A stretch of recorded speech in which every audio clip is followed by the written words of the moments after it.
Hi, everybody. Thanks for tuning in to the 3P Champions podcast. I'm Rob Stoller in Philadelphia.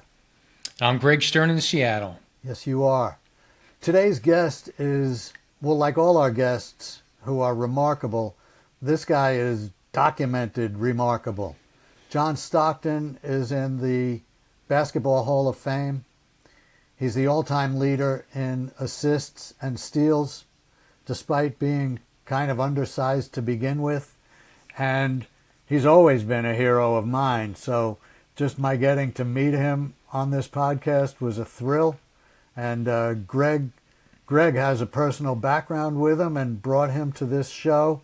And I'm thrilled to bring him to our audience. Greg, let her rip. Yeah, this is very special for me, Rob, being a basketball guy, my passion, and one of the people that impacted me in my life that kind of gave me a direction and a belief was John when he was in college. And I've always admired him, one from a kid, now growing up and seeing his whole career, how consistent he's been with basketball, with his family and life. He's just a great man with great character and obviously gone above and beyond what most people would go for what his size is in basketball. It's just so special because I like John so much. I've idolized him. So it's great to talk to him on our podcast. Yeah, kind of a thrill. And I think everybody's just going to enjoy it. He's a real guy. You'd never know he was one of the all-time great players and on the dream team and everything else because he lives life and he's a dad and he's active and he's just quite an individual. So here he is, John Stockton. And we're thrilled to be joined by Hall of Famer John Stockton, who we believe epitomizes those 3 Ps of passion, purpose, and principle. So at the risk of my embarrassment, tell us what those 3 words mean to you. Well, we'll start with passion, and we'll see how it goes. I think you need passion in life. It's, this just, now I've got it in my head. I've got to switch to something else. So let's start with purpose. I've heard the old timers in my life have always said, look, as you get older, you're going to have to make sure that you have a purposeful life. And that can come from a lot of ways. It can be working. Everybody wants to retire, and then a few years they die. It takes some of the sincere purpose out of their lives, and purpose can be in your family. Everything about you is how you are with your wife and your children, or, your spouse and your children. Purpose can be giving. Purpose can be going out and enjoying and appreciating the things you see every day, the trees, the forests, the sky. There's so many ways to find purpose, and it's not a cookie cutter. For everybody, it's a little bit different. We talked about passion. I think passion's crucial. You have to find things that you're passionate about. For me, it's kind of simple. Obviously, I was passionate about basketball for a long, long time, and maybe in some ways I still am. But it's something has to matter to you. I know that I had a guy tell me once, a good friend of mine, Greg knows him. He says, John, you have to have a man has to stand for something. Kind of took me a while to get that quote out. A man has to stand for something, and you realize how true that is. You can't just float around like a butterfly and expect things to be good. Things have to be challenging. You have to stand for the things you believe in, speak those things out loud, and share essentially with the people that matter. And so I think passion allows you to athletically to compete, and personally allows you to forgive and move on and find great things that are important to you. And what was the other one you said? Principle. It's like, the principal is your pal at school, right? PAL, and the principles that you live by are PLE. So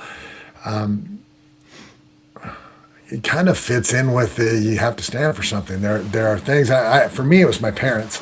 My parents. And their parents and their parents before them. You build up traditions, and traditions are meant to be broken. I understand that, but they're not meant to be broken easily.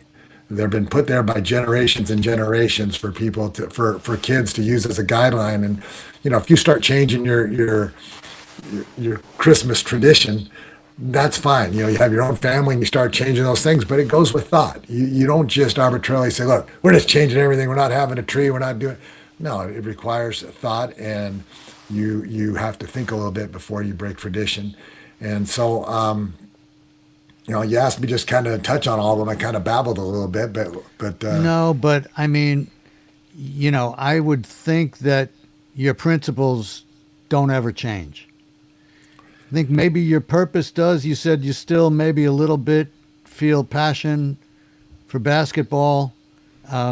Maybe passion can change as you move through life. Um, Maybe your purpose might shift a little bit as you've kind of been through just the most extreme echelons of your life. I mean, you know, as basketball as one of your purpose and passions, you achieved the very highest levels and possible achievement in basketball.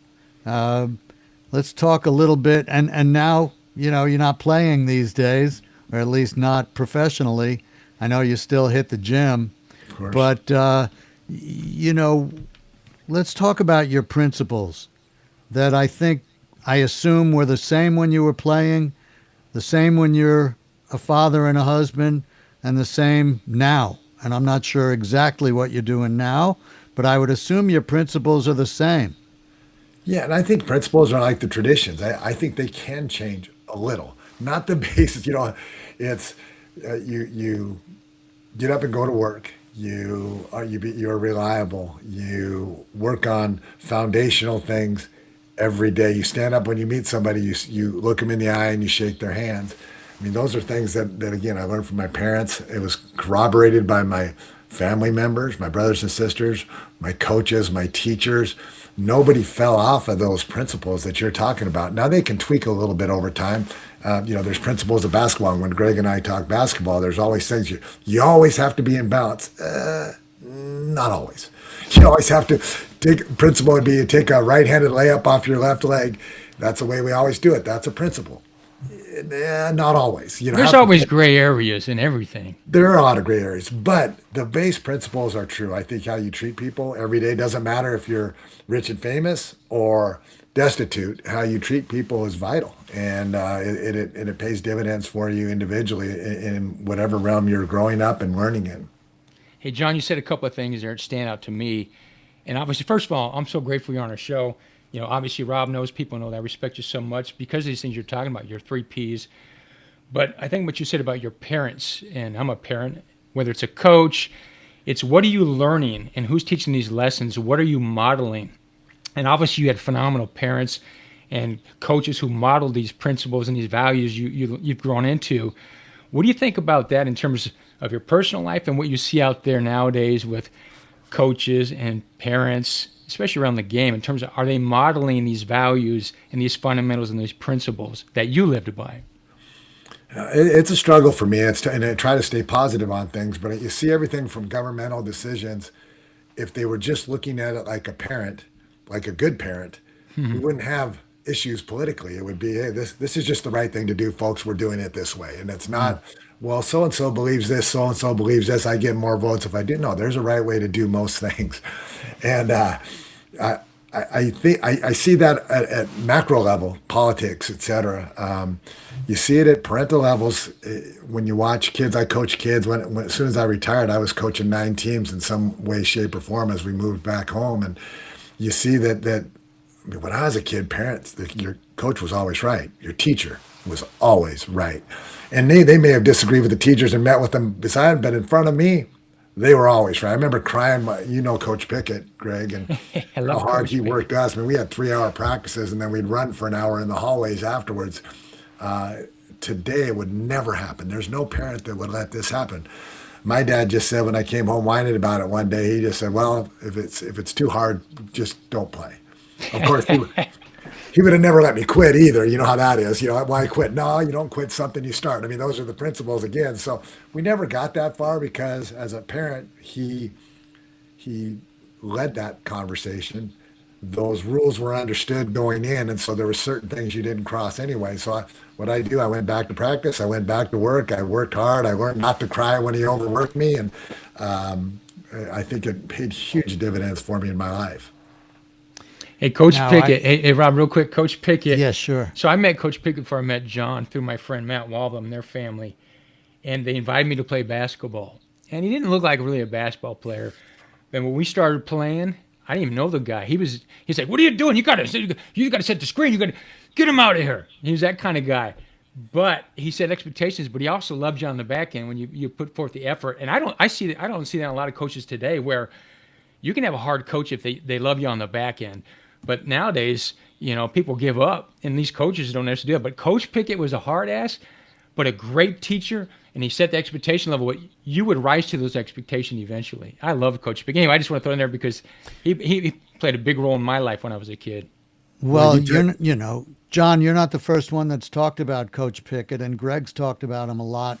And, I think the ideal coach makes you work your ass off, makes you play to your highest level, and lets you know that he loves you.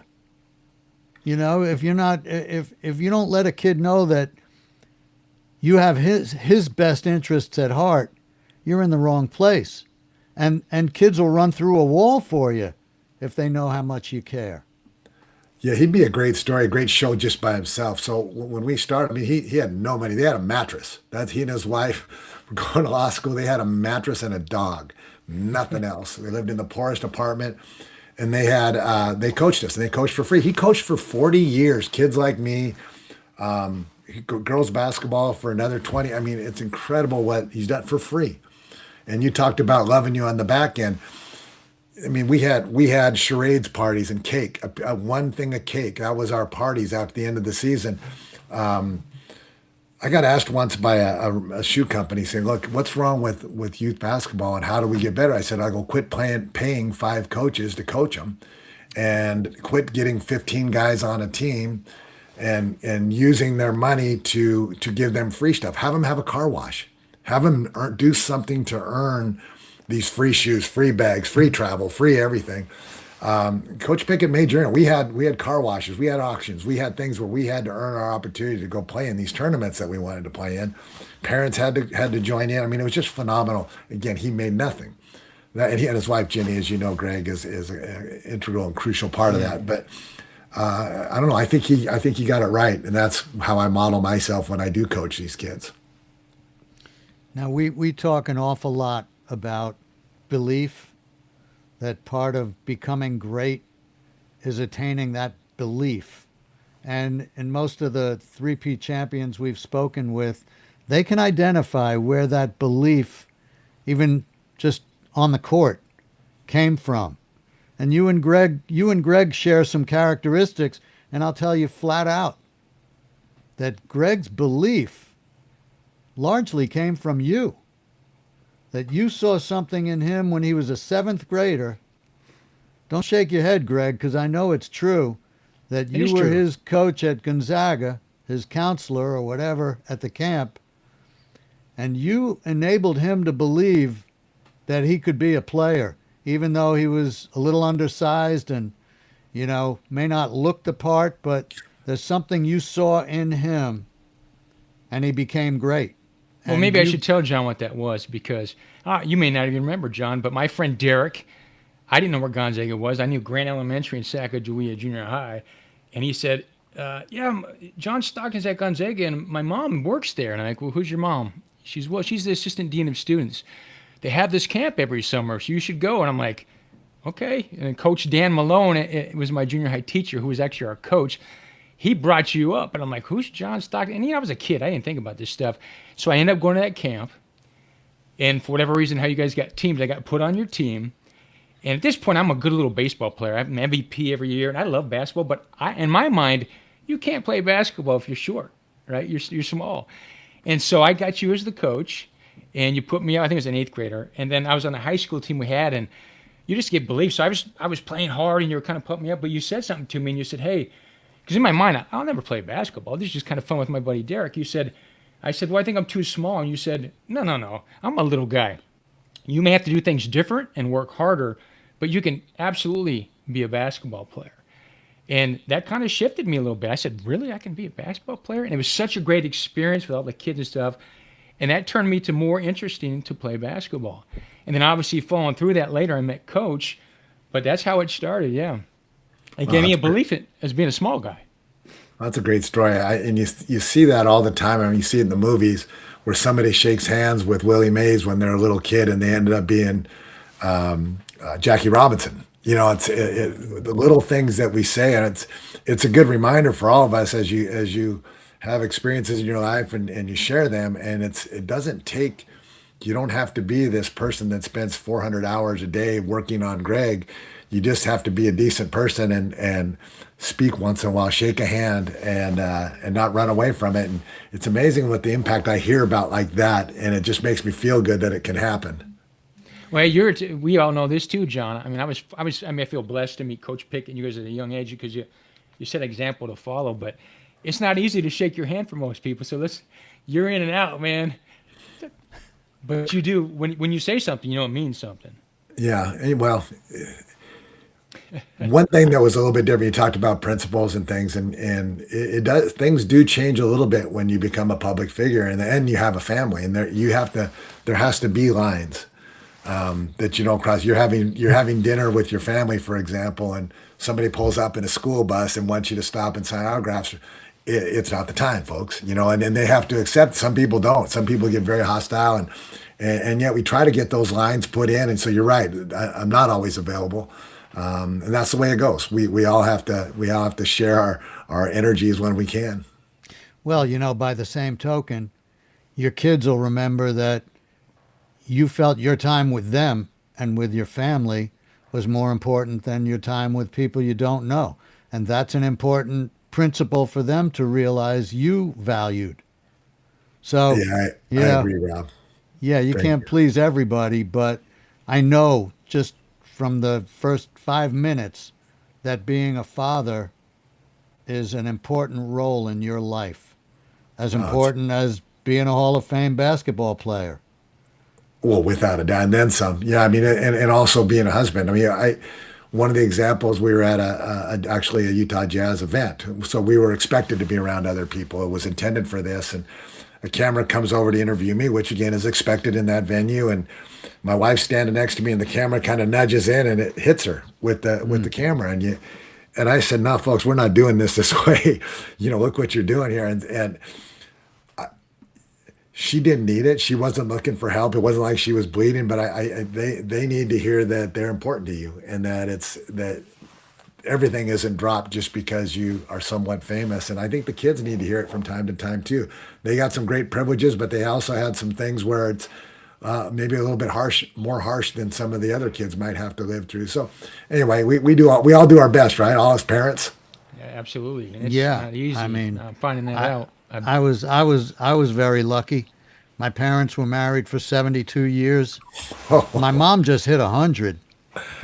My dad's not around anymore, but he passed at 95, and I will always be grateful that they gave me a blueprint, and I've tried to follow it as closely as I can because I can't find a lot of flaws in it. Now, my kids are a little different from the way we were, and my wife and I are a little different from my folks, but the principles that I was raised on, those are the principles my kids were raised on. And they'll know that I will kid around almost any time, but bust a principle and I'm going to change on you. I don't go for that.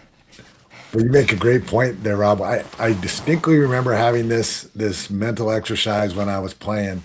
So now I make it to the NBA. I didn't expect to do that, and now it's quote unquote big time, and things are supposed to change. It's going to be life's way different. You just have to be different. What I found was just the opposite. Is those handshakes with eye contact became more important. Those doing things the right way became more important. You lift your own bag. I mean, in an environment where somebody's willing to always give your kids ice cream and they're always willing to carry your bags and do your stuff for you. And again, all great people trying to help. It's no, I'm doing this myself. We're lifting our own bags. We're carrying our own weight. We're coming to work. They would forgive you taking the day off. I mean, you see in the NBA now, they have what do they call that, where they just take time off for rest. Mental health day. No, but it's like that. Yeah, load management. Node Load man. management. What a No, crock. you go to work every day, and if you're sick, guess what? You go to work. If you're hurt, yeah, guess what? You go to work more because you got to get yourself back. Those lessons that I learned as a kid, those principles became more important the bigger the show became. And I remember your your Hall of Fame speech. When you were talking about your dad and your parents, and taking the lunch pail to work. And I've always seen you as a blue collar worker on the court and stuff. But I just got to bring something up that just brought a spark to my memory. I remember walking in the gym. We had met already. We were a coach, and I'm kind of from the hood, Rob, in Spokane. So I come up to him with what's up, and he's like, "This is how you shake a man's hand." He gave me that right away. I'm like, "Oh, so I never went up and did that with John ever again." It's like, got to shake right, man. You got expectation. Hey, I We want to all ask you have a few questions. Oh, go ahead. we all have handshakes. When you're part of a team, you have handshakes. You do all Can you that do this stuff. one? The Well, ones never they do had now? that one. Mine were pretty simple by what based on that. But yeah, so you play the game and your comrades, you shake hands and you do different things. But here you are, a young man. We're not playing that game. You're a young man. I'm not so young anymore. And yeah, we're going to shake hands this way. And you can change from it, but it sets principle. I tell you what, it's a lot easier shaking hands when everybody knows it's the same one. You ever No, walk that's up the to truth. somebody and one guy's like this, one guy's like this. There's two guys, one.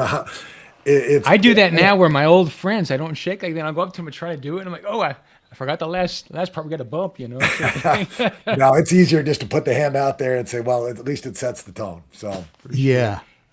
I Hey, mean, go ahead, Rob. usually I when was I'm going to, shaking guys' hands, if I'm shaking young guys' hands and, black, white, whatever, they play it pretty straight.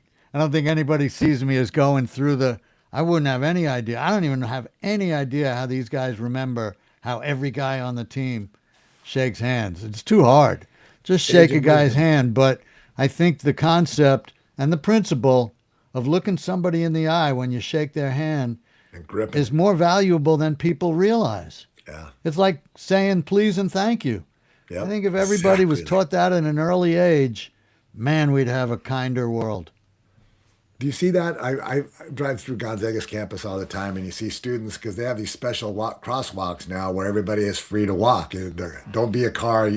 Anyway, they're wearing earphones. They're not paying any attention. And I find that I stop, of course, it's my job, but I'm grumpy. And then all of a sudden, one kid will look at you, will acknowledge that you're there. They'll give a little wave, just like a little thank you for waiting, even though you have to. I mean, it's the law, you should. And it just makes my day. And it's so simple. It's just a Yeah. nice, pleasant that drives greeting. me nuts. I'm over here in Redmond, and there's a lot of cultural people. We got a lot of Indian people and Asian. They're all technology engineers, but none of them use blinkers. And I'm always like trying to make the guy look up and say, "Hi, how you doing?" I'm walking, but you'll drive and you do something nice for me. You expect like, "Oh, thank you." Nothing, Yep. nothing. It's all the time, and it's like it starts to like get me angry. I'm like, "Hey, can at least just give me a nod or a wave or something." But Yeah, I'm old school. If I hold the door for somebody and they don't say yeah, thank you, I'll say you're welcome. I don't. How about when guys, you hold the door open for somebody, like we go into gyms all the time with little kids playing games, right? And you hold the door open for grandma who's coming in, and then three guys will walk in behind her. They won't even acknowledge you, like you're literally the doorpost. And I'm going, huh? Yeah.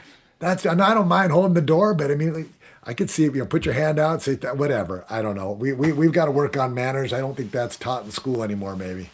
Oh, I it's agree. So you say we've got to work on manners. How do we do that? I mean, how do we stem the tide of no manners, of me, and who cares about you, and this is too hard, I don't want to do it, and all of that. Is it possible to turn it around and sort of return to a more, I'd say, proper and meaningful way? Well, I think of late, I think there's the culture starting to turn back towards that. We went through a time where everything goes, and it hasn't worked. Where the more counterculture you are, the more your behavior is outlandish, the more you do this, the more successful you tend to be. I think there's a little backlash. I think there's that pendulum swinging back. And I think people are seeking the right way to do things. So how do we do it? We do it at home with our own family. I mean, Yeah. that's number one and the easiest. Every day, I'm correcting my kids to this day they say, "Oh, me and Greg went to," no, Greg and I went to the store. It's not a big deal. You don't have to make a big issue, but you little things like, no, you greet me when you walk in the door. You do it with your grandkids. Then they go to school, and the teachers should be doing this. I think teachers get caught up in a lot of stuff as well, and I think simple manners. No, you're going to greet me every day. Hi, Rob. How you doing? And you say, "Oh, I mean, I remember teachers used to love that when you come in and say hello." Yeah. They can encourage that without being a horse's patoot. Yeah. There's easy ways to do all this. So I think it's coming back. It may take a while because we've gotten a little haywire to say the least. Well, I know you stand on principle, and that's what it takes. And I can't influence as many people as you can, but when a guy like you still stands on principles and insists on, decorum and things like that, it does have make a difference, even if it's one person at a time. Well, my coach Jerry Sloan, who was a rough guy. I mean, he's rough and He was a tumble, tough player. intimidating, tough, the whole thing. He just made things simple. We're going to eliminate all the nonsense. I mean, if guys wanted to wear jewelry, no, we're not doing jewelry. If you want to wear different socks, different shirt, we're not doing that. We're just one team. If you want to separate yourself, you separate yourself with play, with performance, with effort, with the things that matter. And that's an NBA coach, a Hall of Fame NBA coach saying that stuff. And so Yeah. it was more important to him to teach us young men those things that are important. And it can come from anywhere. If it can come from a rough and tumble guy like Jerry Sloan, then it can come from any one of us. You just can't be too bashful to do it. John, I've always respected, my idols were you as a basketball player and then John Wooden. And the similarities were, and I think I told you a story when I met John Wooden, asked him about you, but, just fundamental discipline, teamwork. Like you said, there's no fat, but there's so much success that comes with that.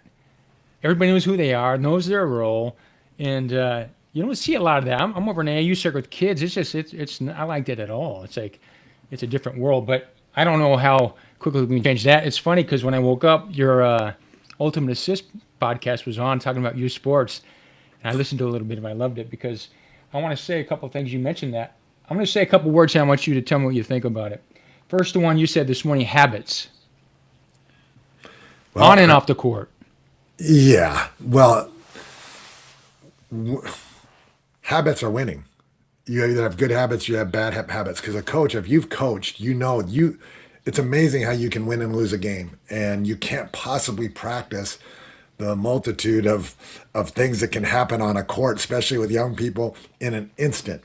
And so you can't prepare for all those things. But what you can do is prepare your habits so that your habits are, I'm always in balance. My eyes are always up and I'm aware. I'm always top effort. Your speed changes.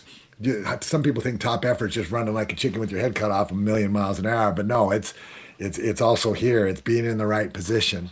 So your habits are crucial to winning because so much of this game you can't coach. When it comes down to it, it's just happening. So I think habits are probably the most important thing to winning. My next word is, and I've had some arguments with people about this one, the word competitiveness.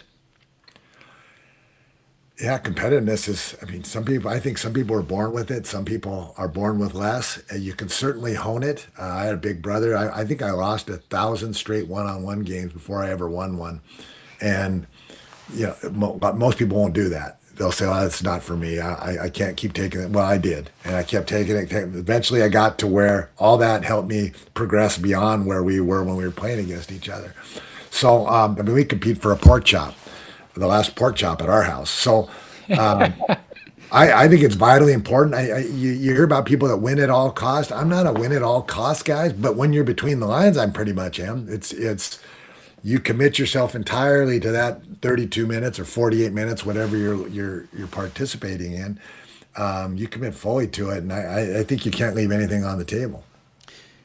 As a fan, and typically we don't talk too much about basketball with a basketball guy because it's the three P's, but as a fan, as an enormous fan of yours, and I lived through Jerry Sloan on the floor too. I grew up in New York, but that guy was tough as nails, and he was a sensational player. But the thing that I was most proud of you about, and will always be, and used it whenever I coached, the first thing I asked kids, little kids, when I was coaching them in basketball is, what's an assist? And I wanted them to tell me what an assist is. And the thing about you, I know you could have averaged 10 more points a game if that was your goal. 15 more a game. You could have shot every time you had the ball and been one of the great scorers of all time. But you have the assist lead of all time and the steals lead. And those are both things that you do for the benefit of the team. It's not an assist, doesn't get you the basket. It gets somebody else a hoop. And a steal gets your team the ball. And they're both, it's kind of like playing defense is a tough job, and it benefits the team, and it may not even go in the box score. But those were the things that you're the all-time leader in. And I just think it's absolutely remarkable, and the most admirable thing in my life in a professional athlete was that those are the categories you're the all-time leader in, and I don't think you can put a value on that. And I guess where did that desire, it had to be a desire. Somebody had to instill the beauty of the assist and the steal. I mean, how did you get there? I think I always liked to pass, and I always liked to hustle around and play defense because they wouldn't let me on the court. I mean, my brother used to, his buddies would go play hoop, and we'd sneak in at Gonzaga. They'd open, the chain doors, how they used to chain the doors. They'd pull the doors open like this, and they'd drop me in through the top. And I would scurry around the gym and let open a window or find a door that wasn't chained and let guys in. So that was my only value. They didn't let me play. So when they needed a guy one day and they let me play, if I'm going to shoot shots, I'm not going to get to keep playing. So I learned to pass, and I learned to be kind of a terrorist on defense and try to make an impact somewhere else.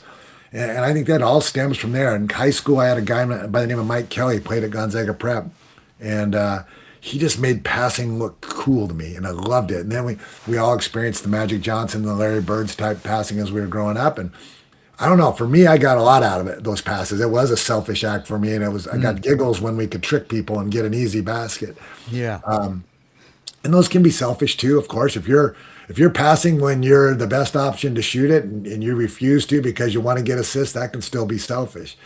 If you're throwing your body out of position as a team defender to get steals and you put your guys at risk and get them in foul trouble, that can be a negative. So there's always, no matter what stat you're talking about, there's always pluses and minuses I think you have to weigh. And there you go.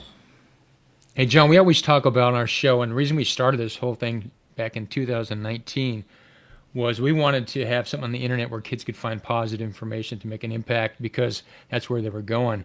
But it was all about mentorship. Like, who's your mentors? And we believe that you should have a mentor for everything, marriage, basketball, whatever, because that's where you're learning. They've already been through it. But I know some of the people you've been around, but who are your 2 or 3 key mentors in your life? Well, let's just say one when you're a child and later when you're in your career. Well, I'm assuming you just want me to rule out my family in terms of discussion because that's all You've been there, yeah. Parents, brothers, and sisters. I had one mentor that would surprise you. His name was Steve Brown. He was a classmate of mine from first grade on. And he was the guy at school that was a little bit tougher, a little bit better, a little bit in everything. Football, basketball, baseball, whatever. If you started something out on the field, he was the best at it. And he was just a good mentor. I remember him, I jammed a finger in a 7th grade game and I start, hooting and hollering around it. And he showed me his hand. Every they were all swollen like this. He goes, if you just forget about it, it'll go away. And it worked. And so, to have a guy that's like that in your class that kind of sets a bar for you was a huge, huge mentor. High school, Mike Kelly. And Terry Kelly was also phenomenal. They both played for Gonzaga Prep, and I used to go to every game and sit on the sidelines and watch them do warm-ups and try to emulate them. But Mike was special in that he'd take me under his wing on the summer camp. So he would definitely be that. College, Dan Fitzgerald. He was my coach that recruited me at Gonzaga. He only coached 1 year, and then he stepped down to AD. But he was always the guy that nudged things. Like if you couldn't make a shot suddenly, he wouldn't say, "No, you got to fix everything." He wouldn't try to fix everything. He would just have that right little tweak. There's more here than anywhere else, and things would be fixed. And he did that not when I was just in college, but throughout my career. So that's kind of stage wise the ones that just immediately come to mind.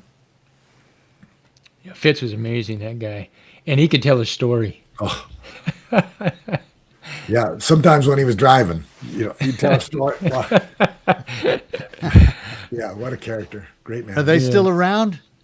No, he passed away a number of years ago, but he is being selected into the Hooptown Hall of Fame this year in Spokane. So we're all excited to see that. Man, Did that's, you did were the Kellys and were they ever aware of the impact they had on your life? Not so much then. I've had the good fortune of being able to voice it to him since. Terry still lives in Spokane. That's Terry Kelly, and then Mike unfortunately passed away a couple years ago. But we also had some time together to do that, and I get to see his son do his thing. Looks just like him, by the way. But so we try to keep those connections. They're pretty special. is Terry and Mike related? I don't know if I know Mike Kelly. Not even spelled the same. No. Yeah, I didn't think so. No, Huh. Terry ended up going to Washington State and had a great career there. Mike Kelly ended up going to Carroll College. He had a great career there and a great career as a lawyer too in Portland. So just good people, both of them. Yeah. Hey, John, I want to learn more about now you're in your second career, and let's say, and you're doing a lot of, you got your podcast, Ultimate Assist, and I've listened to a number of them, and you take on some fascinating topics and, freedoms and stuff. How did that come about? Well, obviously COVID happens. With COVID, I've had some experience with vaccines throughout my life. Some personal injuries within the family, et cetera. So I had good confidence and I'd researched. I'd read a lot of books. I tracked that for a long time, and then COVID happens. So I felt like I was a little bit ahead of the game in most areas because I knew the formula that they tried to. I knew that it wouldn't be tested. I knew they wouldn't be safe. It's impossible. It's absolutely impossible to, and they know it. They acknowledge it because they had it's too much information. But in 1986, they passed an act called the Act where they relieved all pharmaceutical companies of liability if you're harmed. So once you know that they're not making it, they don't have to worry about making anything that hurts you, then you can move on to your next thought process. So I'm at a Gonzaga game. They're requiring both tests, the swab test to see if you've got COVID, which is against the law. It's against our rights. You can't force a medical treatment on somebody, nor can you give the results. It's HIPAA. Then they also forced masks. Well, the masks were the obvious ones at the court, and I wouldn't wear the mask on the court. And those are also damaging. You're rebreathing your air. It's all since been proven. You're not looking for a full comment on that, but I looked across at the students who are being forced to take shots. This horrible, harmful, not even vaccine, and they tell me I'm gonna have to wear a mask. I'm not wearing it, and they said, "Well, then your tickets are going to be gone." I had tickets. I still have a card Fitz gave me where I have a ticket for any game I wanted to go to for free anytime at Gonzaga. But we bought our tickets and those were rescinded. So that kind of forced me back into the limelight with it. And I said, well, why aren't I speaking about this anyway? I had multiple friends who had kids that were damaged by vaccines. And I thought, God, if I'd have just mentioned this as I learned it, instead of waiting for this big COVID event to do it, then I think they would be much healthier. And so I've really dug into that. It's become a search for freedom. I've been in court cases now where First Amendment, the freedom of speech, where doctors have lost their licenses because they dared to speak out against the narrative. Now they've proved to be 100% correct, but they still lost their licenses. So we almost got to the Supreme Court on that one. Anyway, that's kind of where I've gone. It was kind of you to ask, but hopefully I didn't talk too much. But that was the start of it, right? One I want to bring up because Rob's related to this is I saw the one with the woman. You guys were talking about dementia, and Rob, tell them about Sharegivers a little bit because it's related to it. I mean, I don't want to dominate on this, but my Which is brother's interesting. wife was diagnosed with early onset Alzheimer's at 54. And she'd actually had it before that, but that's when she was diagnosed. And she was a pretty talented actress, so for a couple of years, nobody would know. And I only found out when she said something that she had said already And she was so specific in her language. She was an accomplished lawyer. So my brother cared for her in their house for 15 years before having to move her out, and she passed a couple of years ago. But he kind of developed a kind of an approach to caregiving whereby even though he had a busy, robust life and career, he then became a full-time caregiver as well. And he had to incorporate that into his life.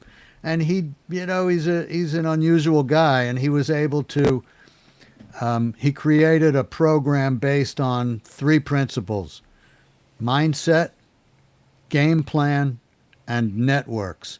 So mindset was a stoic, the stoic principle of accepting what you need to do and do it. And game plan was he used to, they had a whiteboard by the front door, and every single morning, even after Barbara really wasn't, she was totally disoriented, would still go to the whiteboard, which would tell you what day it is and what you're going to do that day. He had everything kind of programmed out, and everybody we started to talk to about this said, wow, if I had had a whiteboard, my life would have been a lot easier. And then networks was simply, when everybody says, please let me know if I can ever do anything. Well, this program encourages you to let them know. Put it on a calendar. You want to bring dinner on Sunday nights? You're in. You want to take Barbara for a ride? Tell me when. And there was a friends and family network, a network of experts, legal, medical, financial, because those are things people don't think about doing. And the third network is a mutual aid between you and other caregivers. So I played racquetball with a guy for years, a hockey player. He was a beast. But anyway, I played a lot longer than he did, so I have his number still. But one day, after a couple of years, I said, what do you do? And he said, oh, my brother and I have a wound care company, and we lease beds that resolve bed sores. And I was like, wow, my dad had them, my uncle had them, and I imagine a lot of people have them. And so that's a pretty good way to do well by doing good. He said, what do you do? I said, well, my brother and I are trying to promote this caregiving platform for family members with dementia. And he said, I have 25 people in my company who are working part-time because they're caregivers. My mother's caring for her mother.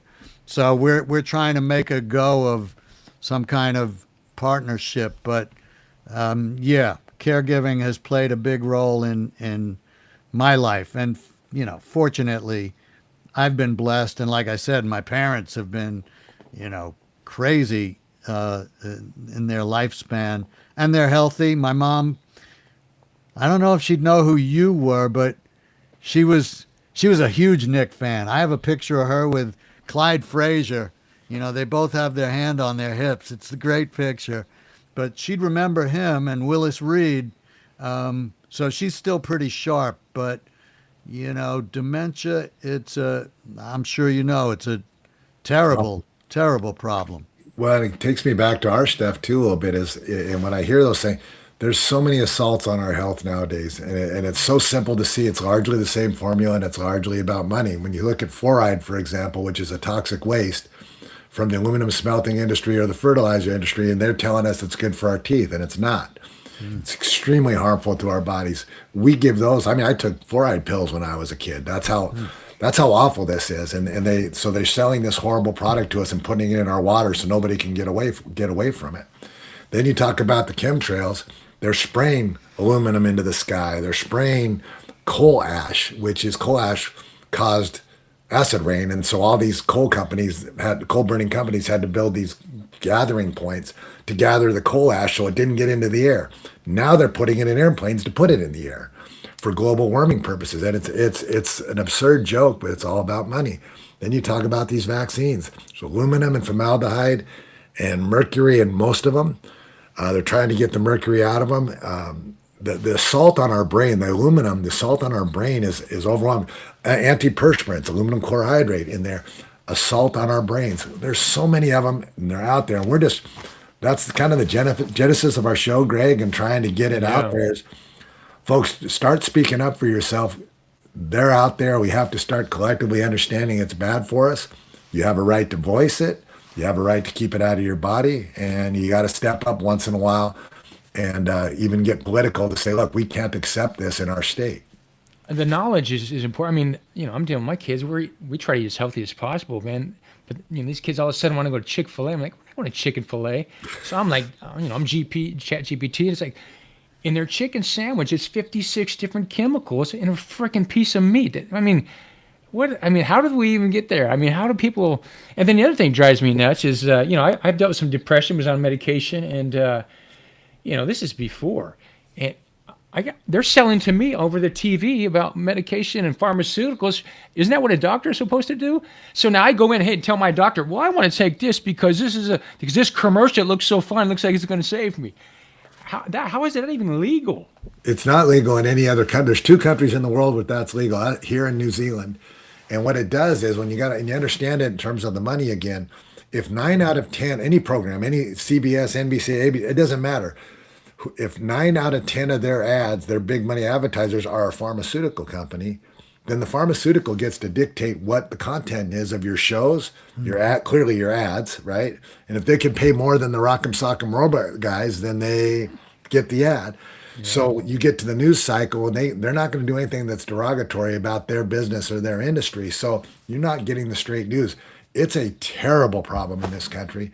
I hope they get rid of it, because once they do, and they're not controlling the content that comes out of all these TV stations, then I think we all get better information, and we'll learn how to eat better and protect ourselves. I agree with everything you just said, but unfortunately, Greg has no idea who Rock'em Sock'em Robots were. Oh, sure. knows. I've heard the terms, yeah. Everybody knows Rock'em Sock'em Robots. It's in one of these books back here somewhere. By the way, John, you got a big library back there. You read all those books? I got to put my glasses on to read them, but I probably. The stuff that you just talked about, it's been controversial, and I remember when that was a big controversy, and you were kind of at the front about it. But all I ever ask of anybody who's going to express a viewpoint is that they've researched it. Don't just listen to somebody else tell you and say, oh, that must be. You've researched it. So I'm sure we wouldn't agree on everything, but I certainly respect where your opinion comes from, and you're right to have it. And so I appreciate the fact that you don't just decide something and start spewing it. You back it up with your own research. So, good for you. Keep doing what you're doing. Well, thanks. And you said that we wouldn't agree on some things. I had a discussion with a dear friend for a long time, and I know let's just call him pro-vaccine for lack of, just to make this a simple conversation. And I said, look, I know we're on opposite sides here, but I'd love the opportunity to sit down with you for an hour and let's see if I can change your mind. Once I lay some facts out in front of you, and so far he hasn't taken me up on it, but we got a good chuckle out of that it's possible. Yeah, well, I mean, and unfortunately, we're living in an age where facts are becoming less important. Yeah, for sure. And the truth is, facts are really the only thing that's important. If you're creating policy or opinions, you can't base it on anything other than facts. So, I appreciate it, and I'm sure if we sat down, I think you could probably make me think differently about some things. I'd sure try. I'd be passionate about trying. I know you are. I want to change course here and go back to, obviously, basketball.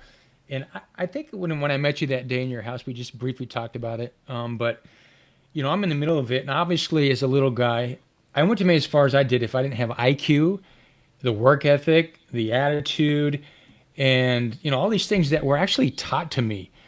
And I'm seeing my kid, all these coaches. I feel like it's almost two generations. Belief, Greg. Belief. But I feel like it's almost two generations from where coaches actually know how to teach. I'm watching these kids 2 practices a week. They try to run offenses, and they're full court press and zone defense. I just get so pissed. And I'm looking at these kids, they can't even look up the court yet. They're playing in games. And I'm like, This is a process. Basketball, I don't know any skill from tying shoes to making toast to dinner to basketball that you have to go through a process. And some people get quicker or whatever, but there is no teaching. And the things I see, I go to this gym and I see these guys, they're college ex-pro players, train these kids. And I get kind of cocky when I'm in there because I get pissed. But I see him training a junior high kid, and they're doing all these one-on-one moves with the cones out there, and he's shooting, and he's shooting. And I said, hey, Lavelle, hey, let me ask you something. Do you have video of anybody you've trained like this, coach, pro level all the way down here? Because I'd love to. Let's just take your parents, this kid, and you to a high school basketball game, and let's see if anybody during 40 minutes does any of that crap. I talked to a parent, they're paying $80 to $100 an hour to a kid that doesn't know how to play basketball. I'm like, I go to games, they don't box out, they don't know how to assess the floor, and it drives me freaking crazy. So I want to get your opinion as a fundamental teacher, been taught. I know you've been around the game and your kids are in it. How do you feel when you go watch a basketball game? I'm talking all the way to college sometimes. Yeah, the habits that we gain when we're little kids, I see the lack of them still in the NBA. Now, these are tremendous athletes, these are tremendous players that have overcome maybe not having some of these fundamentals, but they have to be 7 foot to do it and jump out of a gym. We were fortunate, Greg, to have Coach Pickett and other Coach Pickett's like him in our lives, but not everybody does. It's one thing I learned with coaching, using coach's method is if you're so concerned about winning right now, that's what I'm saying. You don't win at all cost.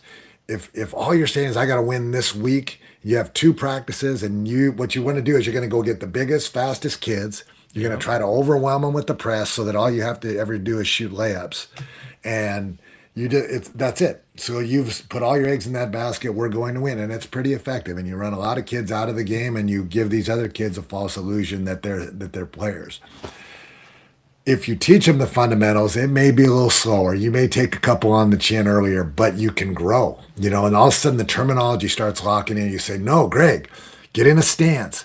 No, we got to get power angles. We have to see the ball. You got to be in help position. The terminology gets in play, and now your growth just becomes exponential. It just goes. So now you get to where you can handle the bigger, faster guys in a press. The press no longer affects you, and it just flips. Now they can't beat you. They can't beat you on their best day because your habits are good. You're going to be under control no matter what happens. They're not going to panic by pressure. And the other kids have only learned how to shoot layups and run amok. I think it's a disadvantage to both, frankly. I think if there's a mix, you get a little bit of both. You teach those fundamentals, and that everybody can have exponential growth. The game's suffering top to bottom, and I think that's a big reason. It starts feeding down. We start copying those guys up there with the bad habits, and then we have nothing to change it, feeding it up. And so the bad habits are playing against bad habits, and tallest guy wins. I just, as a parent or a coach, and even I look at my life and all the lessons I learned from mentors and coaches and the work ethic and the discipline and failing and losing. And I'll see these kids out there that I know their parents pay $2,000 and 15 or 150 for the thing. The kid is not going to be a hooper. But that's all he does. In no other sports, he's not exposed to other things. The parents are screaming. I'm like, all I got to do is, he's not having any fun. You know what makes it fun? You might get beat up at first, but it's when you start learning how to play and you get some confidence. Now you want to compete, but you got, like you said, 2 or 3 kids, and then these other ones are just pawns, and they're paying this money. But I look at that kid, and I look at it and I go, there's Greg. What would I do? I think I wouldn't want to be here. It's going to be fun. Anyway, it just drives me nuts because basketball and the people around it who you learn from. I just don't see these kids getting that opportunity. Most kids aren't getting that opportunity where some kids are getting a lot of it. But like you said, some of these kids look phenomenal on the front end. They got 30 points off 10 free, layups. But on the back end, nobody held them accountable and helped them grow. And then their identity is basketball, and they're not really that good at basketball. And so it's crazy. But I do love Spokane because it's changed too. But I always felt like, you and the people before you, it was kind of a cultural thing. Gonzaga got good, and there's a way they played. Over here, it's different. It's not. It's athletes, and it's not a lot of teaching. And I just, I don't know. It just drives me nuts, John. I really get frustrated with it. Well, I don't want to pick on athletes either. You put all these things together. You put extreme athletic ability, and you put fundamentals and intelligence, and what do you get? You get Michael Jordan. You get Magic Johnson. You know what I'm saying? It's not either or, folks. It's Yeah. if you'll take the time to take these athletic kids that love it and have promise, and you are tough enough to, and if their parents are tough enough to stick it out, Yeah, they're not yeah. jumping ship because you're not letting them take 35 shots. I mean, there's so much to this, but if you're willing to stick it out, you've got a real chance, and that's all you're looking for is a chance to try and get seen and play and love this great game. Well, you mentioned, I agree. that sometimes you got to take it on the chin a couple of times. I coached more baseball than basketball. I coached basketball too, but baseball at a higher level. And it used to drive me crazy. Baseball's different because, a ball 3 feet inside the line is a triple. 3 inches inside, 3 inches outside's a foul ball. And these coaches would focus on winning. And I would say, Coach, you have nothing to do with it. You have nothing to do with whether they win or lose. The ball bounces this way, that way. The ump calls a 3-2 pitch a strike. You're good. A ball, you're bad. Get away from the ego part of it. Get away from the winning part of it. I only told my kids we were going out to win one day in my life. When I went out, this was like they were about 10 or 11. It was the first game the kids were actually pitching.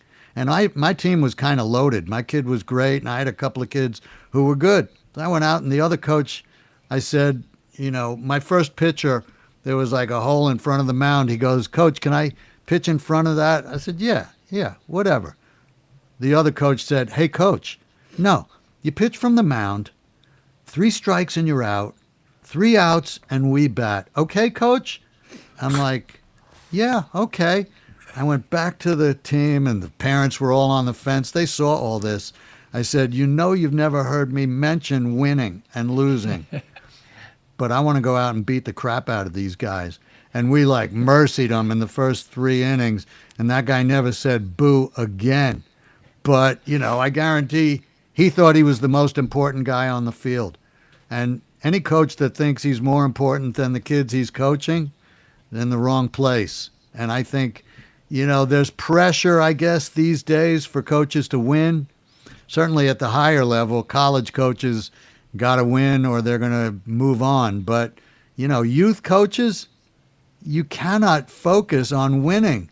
As you say, focus on the fundamentals. And if you can teach them effectively, the wins will come by themselves. Yeah, I mean, you play the games to win, so I don't want to overly Right. discourage. Everybody wants to win. Right, and you've got to lay it all out there. And it's if you tread too much away from that line, I think you get yourself in trouble. You can't just play the worst player most time. The guy that doesn't come to practice, he doesn't earn the opportunity to play. If you have to play him equally, I disagree with that. Also, you have to play with to win, and if you're playing to win, then your decisions are more easily explained. So yeah, I isn't don't it? disagree with that. What's that? Yeah. I mean, anybody that knew me ever would know I wanted to win as much as you wanted to win and as much as Greg wanted to win. But I was a teacher. I mean, I was a teacher, a college teacher. So, I love teaching baseball, and I was hard. If a kid didn't come and get a ground ball, he was going to hear it from me. And they learned, and we were good. So, yeah, the winning, I kind of let that be implied. But it wasn't like I didn't go out and in the beginning of the year, we're going to beat everybody. We're going to come out, we're going to play our A game. And if we do that, we'll do fine. Good wisdom. Recently, I kind of got on the stage a little bit about youth basketball because, I was getting frustrated. But I can't remember who it was. Greg, you're getting soft. You don't want to win. I go, what? Hey, man, we can go play it right now. I want to win always. I am super competitive, but there's some things you have to do first. I Right. like the teaching thing. So, I mean, my idol, John Wooden, 10 out of 12 championship. He never said the word win, but he was fundamental. He was hard. You lived up to his expectation. But, yeah, man, I think anybody plays any sport that's why I said competitiveness. You're playing to win. I mean, if you're Yeah. not playing to win, what are you doing out there, Yeah. So, You keep mentioning John Wooden, and people haven't heard this story, they need to hear it. But he's got Bill Walton, All American, maybe the best college player of all time. I mean, he's certainly in that discussion. Yeah. top 50, top 75 NBA players. Well, and this guy is phenomenal. Anyway, he's in there at UCLA and he goes into coach. He says, Coach, I know the policy is we're not allowed to have facial hair, but I think it's my personal right to have have my beard and whatnot. And coach listens and nods and he says, well, Bill, he said, "You're absolutely right. You have a right to do this. You have a right to be your own man, make your own decisions. The team's going to miss you. Yeah. You know, to have that kind of courage against that type of player is maybe what's not as obvious, not as That's a principle. rare. Yeah, it's a principle. That's Yeah. a principle for sure. Oh man. Well, John, I'm happy as heck you came on the show. If anybody exemplifies the three P's of passion, purpose, and principle, obviously I've seen you in the basketball court. I've also seen you in your family, around friends, and so I think you lived it. I think people can learn from it. Obviously, your history, people look up to you, so they need to hear it. So you're now a 3P champion. Yeah. Hey, John, one last question. I know you don't I know that you don't spend a whole lot of time talking about how great you were. But when you look back on your career, tell me how it makes you feel, like privately. Um, well, in terms of like the accolades, I kind of wonder how it all happened. It feels so like a whole nother life ago, and it yeah, I watch players play now, and I said, why would a coach take a chance on me, like Frank Layden did? So to me, it's kind of a little bit of a mystery, more so than a wow, look at what happened. This is all great. It has been great. My family's had the opportunity to enjoy some great stuff as a result of basketball and in my career, and yeah, but it's I guess what I remember most is the bus rides and the camaraderie of groups of guys that don't always come together and we get to talk about everything. I mean, there's nothing taboo. There's no language that's not accepted. There's no anything. And I just miss that. That doesn't happen in everyday life. The locker room and the bus. Well, I, you know, I hate to disagree with you, but I think in your heart, you know why Frank Layden took a chance on you. You know that if you were somebody else and you met you, you would take a chance on you too. There are intangible qualities, and passion is one of them.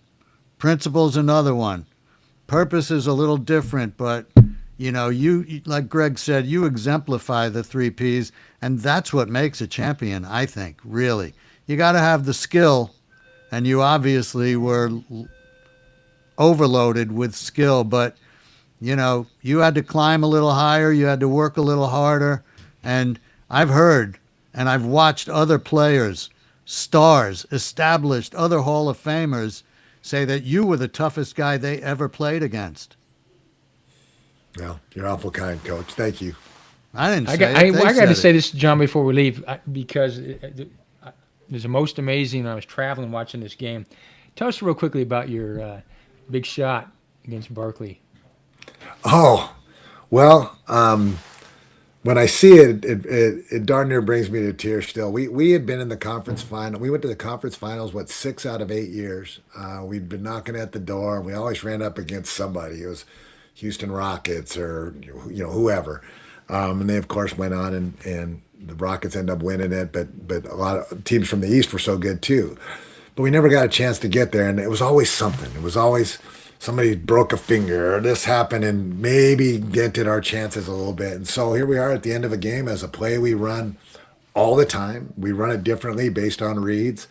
I had lost games this way where guys you only need two to win, but you can get a good look at a three if you're alert. And so Carl set an incredible screen. The ball was in my hands so quickly before anybody could react. I actually had time to take a dribble. I remember my thought was finish it. So you get nervous, you might pull the shot back. I just remember just saying finish it. And the shot went up. It was one of my more perfect form shots. I'm not necessarily a form shooter. And then the ball's floating. I remember going, wow, this shot never goes in. We've been here. We've been done that. Here we go again. Whoosh, swish. And then it erupted. It was a very emotional time. We finally did it. That's what I said. We're bouncing around the huddle. I go, we did this. We did this. And anyway, it's a pretty great moment in my career, I in was our flying. career. I was flying from Seattle to Maryland. That's where our corporate offices was, and I was upset because I couldn't see the game, and we had a layover or something. I ran to this bar and it was on. It was like 2 minutes left in the game, and I'm talking to a guy in Houston, and so when you hit that shot, I was like, oh my! The whole place was going nuts, and some people were pissed off. I'm like, wow! And you jumped so high after that shot. I'm like, wow, that was incredible. So I love that story. It's pretty fascinating. Yeah, my wife tells me that the kids went running outside the house and they were banging pots and pans together, and they said it was just noise. They said they could hear it. All the neighborhoods were doing that, Wow. and so pretty cool.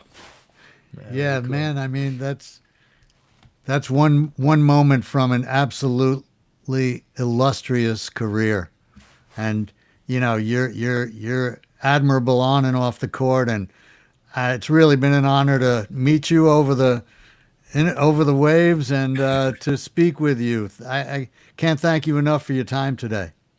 I've really enjoyed the conversation. Greg and I go way back. I knew I'd enjoy that, but you're awesome, Rob. Thanks for the conversation. Oh, Great, thank you great so day. much, John. I appreciate that, and yeah, I know and have known the impact you've had on Greg's life, and I love Greg. We're close friends, and you know, anybody that's made him what he is today is important, and Gonna you've make had me as cry, big an Rob. impact as anybody he's known. So I'm grateful to you for that. Thanks. Thanks, Rob. All right. Well, till next time, John. Thank you so Till next much. time. Thanks, guys. All right, thanks, John. Appreciate Take it. care. Well, I hope you all enjoyed that as much as we did. I mean, one of the things I got out of it was, despite the fact that he is truly a superstar, one of the greatest players of all time, I don't know that he views himself that way, and he certainly doesn't act that way. He's a real guy with real thoughts, and he's a thinking man. I don't think he says anything without having given it thought beforehand, and I respect that in people, and I have nothing but respect for John Stockton. Greg? Obviously John's my guy, and you can see why I respect him so much. He is a regular guy, but what he has is he has these strong principles and his values, and it's on the court, it's off the court with his family. He's really kind of a simple man, lives within his system, his values, his principles. He's got high character. I love some of the comments he made about life, not only on basketball. You got to have great habits, right? If you have good habits, you can create wins, and he does, and he has great habits everywhere. So just a beacon to look up to from that standpoint of the process it takes to go from starting out and ending and being so consistent and committed the whole way through. Now that his career is over, he found something else to do with his own podcast, and he uses the same values and principles to do that. So John's my favorite, still the best point guard of all time.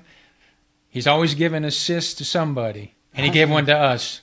Yeah, no, he's remarkable. And, it just kind of reminds me of what the name of this podcast is. It's the 3 Ps. And this guy lives with passion, purpose, and principle. So thanks for tuning in. Come back next time to see who our next 3P champion is. Greg Stern, you are the best. Mr. Stoller, you're the man. Come on. Take care, everybody. Till next time.